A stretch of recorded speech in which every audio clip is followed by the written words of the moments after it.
Il y a exactement 70 ans, la déclaration Schuman posait les jalons de la construction européenne. Depuis, chaque année à cette date, nous célébrons l'idée d'une Europe solidaire et unie dans la paix. Malheureusement, cet anniversaire revêt cette année un goût amer, en raison de la crise sanitaire mondiale que nous vivons et dont les répercussions ont pu parfois ébranler nos certitudes. Le coronavirus nous a fait entrevoir, comme dans un cauchemar, un autre monde, une vision qui est aux antipodes de celle qui anime le projet européen. Celle d'un monde où la solidarité et la coopération internationale sont sacrifiées à l'autel de l'impératif national.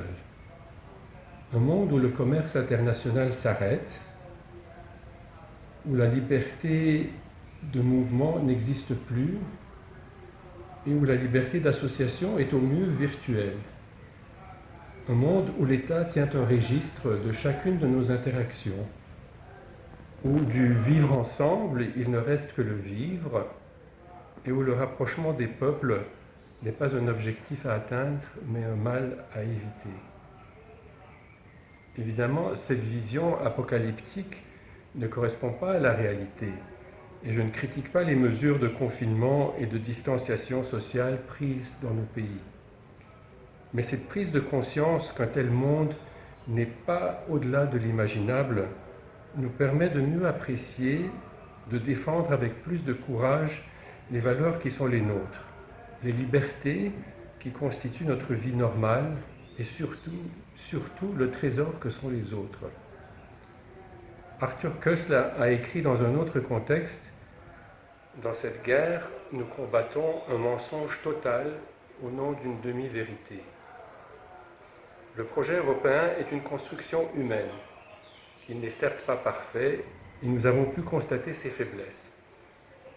Mais dans ses aspirations comme dans ses réalisations, il continue à apporter à l'Europe, et je crois aussi à la planète, la vision d'un monde meilleur.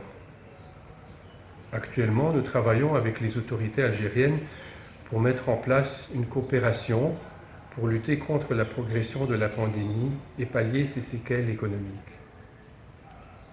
Au-delà de cette réflexion que je tenais à partager avec vous, je voudrais rappeler que la fête de l'Europe revêt une dimension culturelle importante en Algérie. En raison de la pandémie du Covid-19, nous avons été contraints d'annuler les festivités du 9 mai et de reporter le festival européen. Un festival qui, depuis plus de 20 ans, nous a donné l'occasion de faire tant de belles rencontres et de vivre de réels moments d'amitié et de convivialité avec le public algérien. Cependant, cette crise sanitaire a ceci de positif qu'elle a stimulé partout à travers le monde la créativité et l'imagination pour relever le défi de la distanciation.